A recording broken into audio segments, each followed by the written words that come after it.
Our next interview is with Owen Kubik from Dayton, Ohio.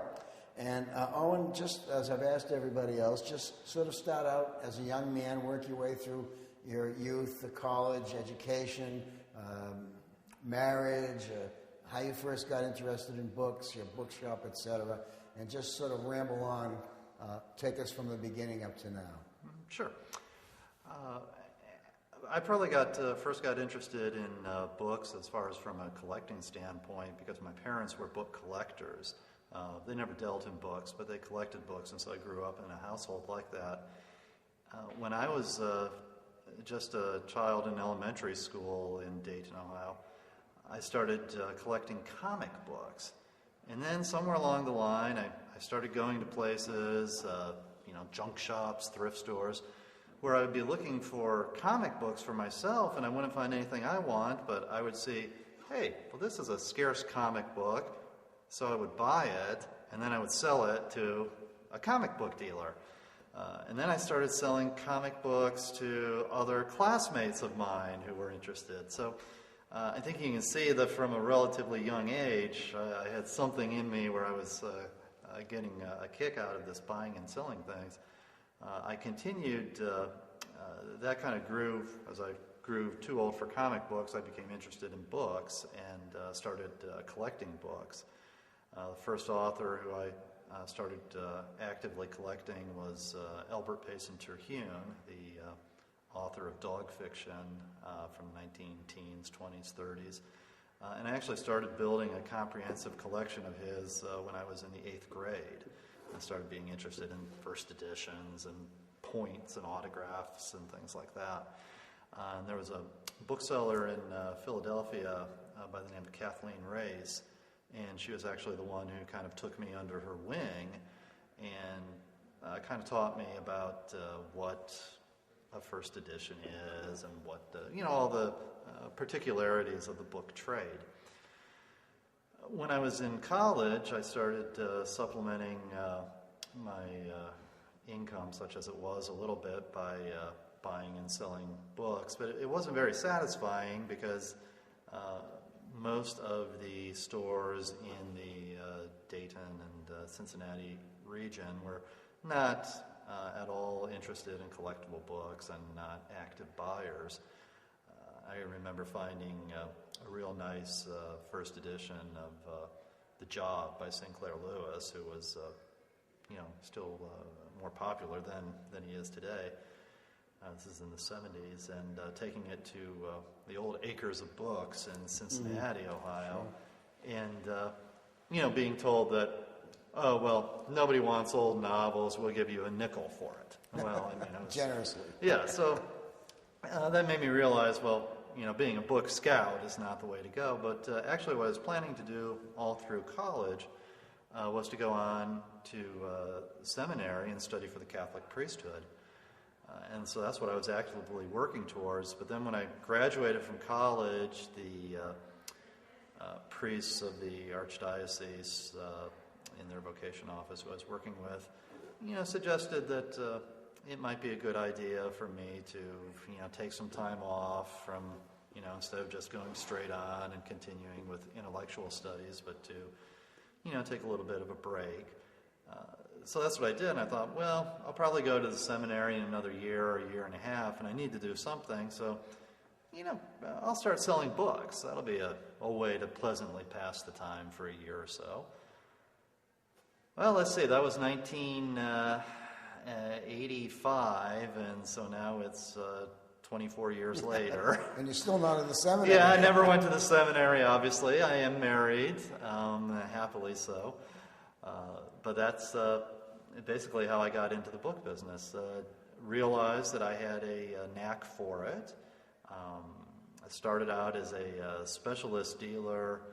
By this point in my life, I started collecting books on the British Empire and that whole range of Victorian warfare and India and Africa. So that was originally, I thought I was just going to be a specialist in that, but very quickly became more of a generalist, always trying to be a generalist more in the sense of a general dealer in better books.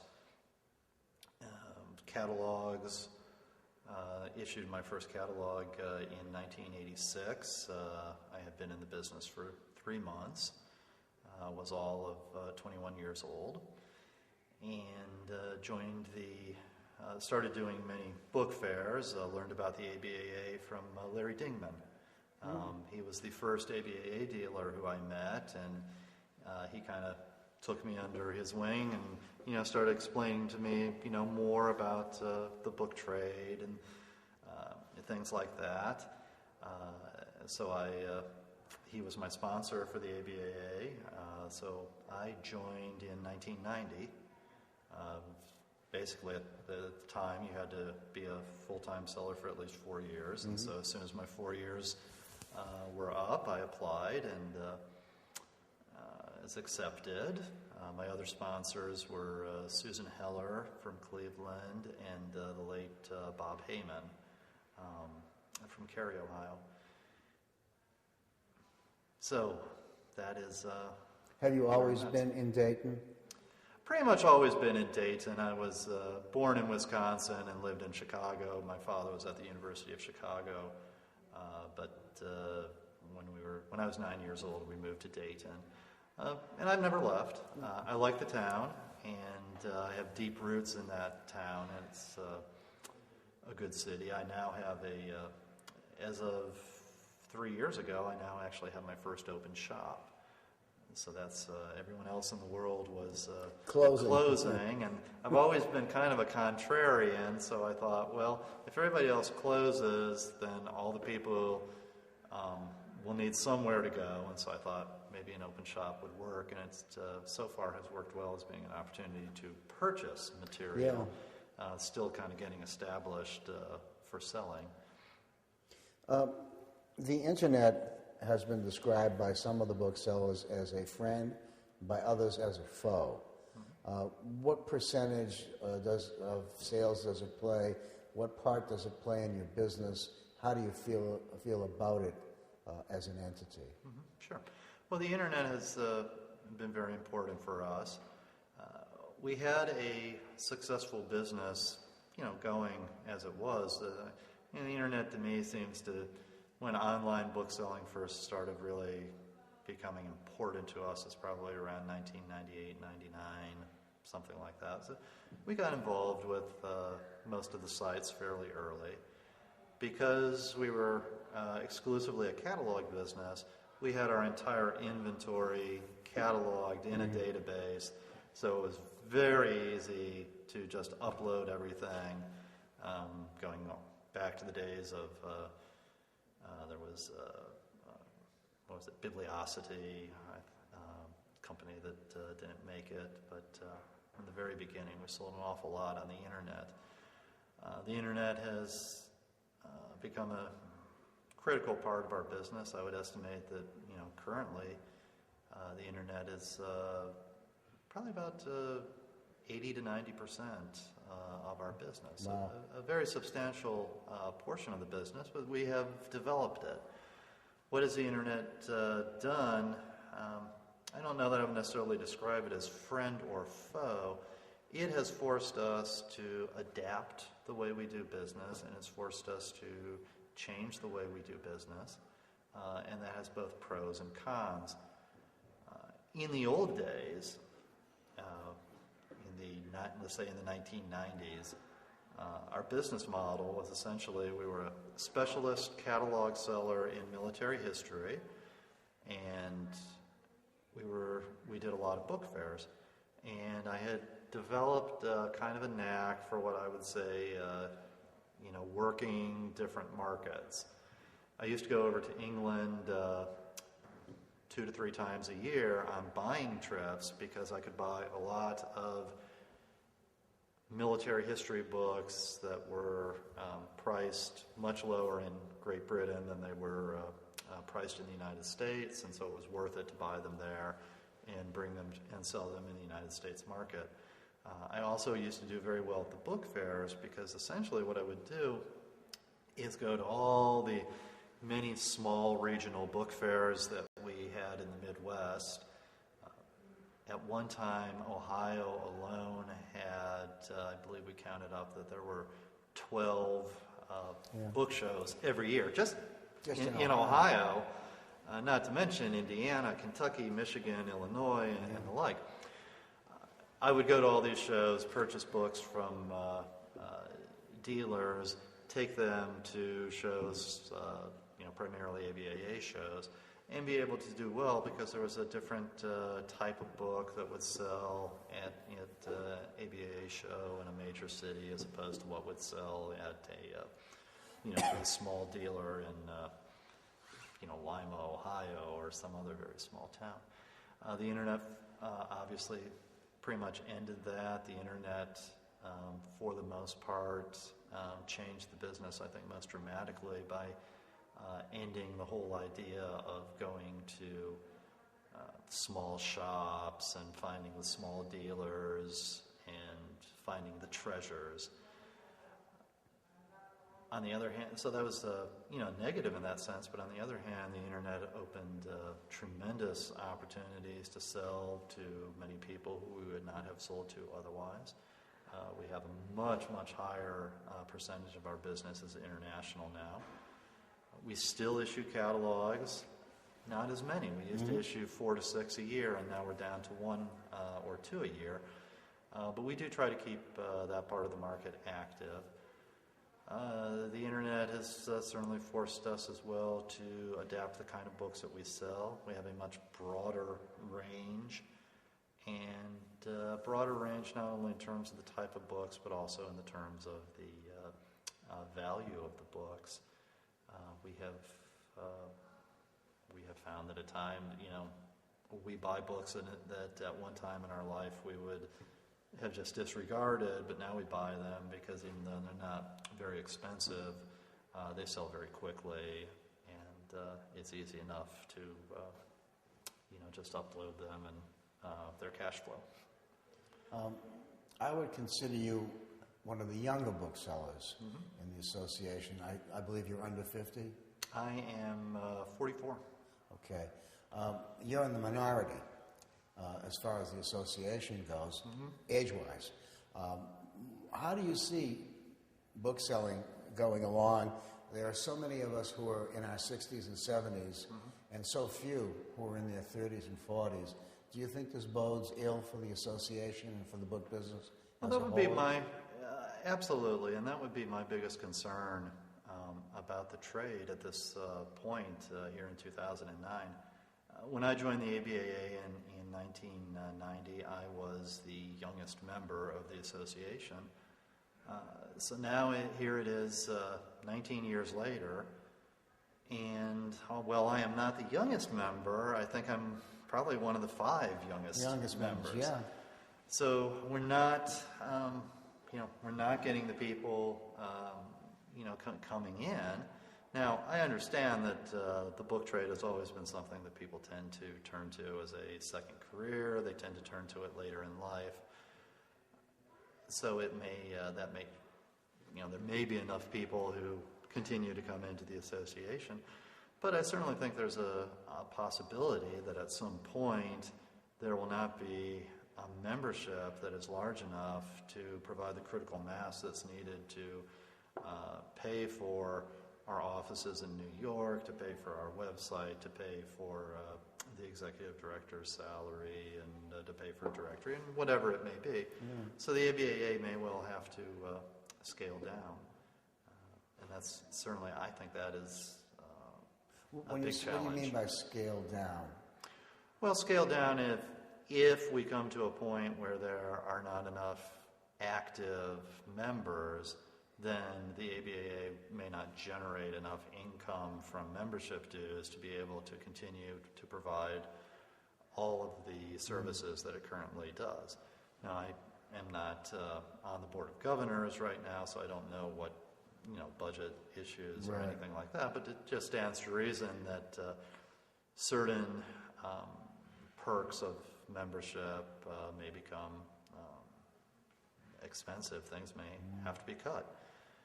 I mean, we have about 450 or so members right now, and with this membership in this economy, they tell me that they cannot fund all the things that they want to fund. It would seem that if the membership were to go down, the likelihood of funding those things would go away as well. Certainly, and possibly more things as well. We see book fairs, book fairs are changing, and there may come a time when not as many book fairs are being held. Certainly, we've already seen that with the regional book fairs. Will we see a time when there's fewer ABAA book fairs? Well, it's conjectural, of course. Certainly, the Chicago Book Fair did not last. I was in charge of the last one that we did try to have, and it really didn't work out that well. A big city like Chicago with a big population, and it still couldn't make it, huh?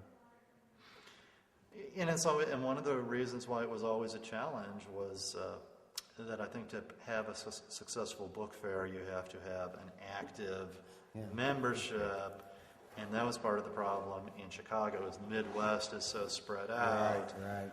I mean, I was president of the Midwest chapter and chairman of the book fair committee, but I was about 300 miles from Chicago, so there's really not anything that I could do on a daily basis, and we contracted actually with Sandy Smith to have him run the fair for us, and Sandy, did a good job on his end, but it just didn't really work out.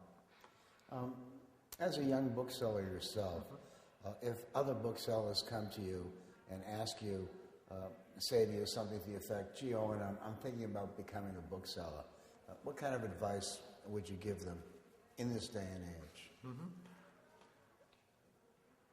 Interesting question, because I'm not sure that I couldn't encourage someone to do it because they wanted to make a lot of money. Well, yeah. Obviously. So it would have to be, if they wanted to do it because they wanted to, if they had that passion, then what I would tell them to do is to, first off, to learn about the Internet. The Internet is here to stay. It's not going away. Mm-hmm. But to learn how to use it creatively, how to make it, your friend as opposed to your foe. And secondly, I would say to learn about a broad range of books. I think that the age of the specialist bookseller, the exclusively specialist bookseller, is passing, and I think that you need to have a greater knowledge of a wide variety of books. And lastly, not to get too caught up in the Internet as far as being the exclusive sales venue, because there are other ways to sell books other than the Internet, and book fairs are certainly one, and there's many other ways. So there are still creative ways to sell books, but outside the Internet, even though the Internet is an important tool. As you progressed as a bookseller in the trade, who were some of the booksellers who you looked up to, who mentored you, who helped you, who answered questions? Name some of the people who were very helpful to you as a young bookseller. Well, I've already mentioned Larry Dingman, who was my sponsor for the ABAA, and Larry helped get me started. I would say there's a number of people who've helped me in different ways, but for whatever reason, I'd say probably Jeff Marks and Peter Stern and Jim Pepper all took a liking to me, so to speak. Tom Congleton was another. Part of the, I would say with me personally, a lot of my experience in the ABAA has been defined by my youth. I was the youngest member, and people tended to treat me differently. Some people treated me as a kid brother. Right. Some people who were older treated me as like a son or even probably a grandson. Some people are very helpful. I have taken a tremendous amount of grief over the years as far as teasing. Sure. A lot of that has been because of my youth, and I did a lot of growing up in the context of the book trade. When I went to my first book fair out of town, which was a Baltimore book show in the spring of 1986, I had just graduated from college. I had never, I don't think I had ever stayed at a hotel without my parents. And so it's just so many things. My first airplane flight was to go to England, to buy books. So many things, in my life have developed because out of the book business, just a lot of things from the sacred to the profane, so to speak. And so it's been very interesting. And there's a lot of people who have helped me with kind words, or it's just interesting how people will say something that has stuck in my head for many years, and not just about books, about people who've given me tips about marriage or children or life in general. So that's been a good thing. Just lastly, before I let you go, what do you see as some of the challenges that we as booksellers face in the years to come? I think the biggest challenge is going to be keeping the relevance of book collecting alive to the public. Obviously, there's a certain trend right now. There's a lot of people who think, books are passé. I don't believe that, but I certainly see how books are changing. I'm at an opportunity right now where I'm interacting quite a bit with young people, college-age people, college students, and I definitely notice differences there. They still respect books, but so many of their reading now and their research is online, and especially research. The idea of going to the library seems quaint to them because you do your research online. So I think keeping the book relevant, and I think especially in the digital age, there's going to be certain things that people will not understand as well anymore. And I think a perfect example of that would probably be fine printing, because people aren't even going to understand about things like lead type or whatever it may be. In additions, things like states, that's a kind of a weird sort of thing in the digital world. Yeah, so I think there's going to be some things that are very traditionally part of the book trade that we're going to see people are just not really relating to and not caring as much about anymore. While they still may care about books, it may be for different reasons and in a different way, and that's all right. But the challenge is going to be, I think, more to adapt ourselves and not to be curmudgeon-y old dinosaurs who's like, this is the way I've always done it and I refuse to change. Great. Thanks a lot for sharing 30 minutes with us, Owen. Thank you. Enjoyed it.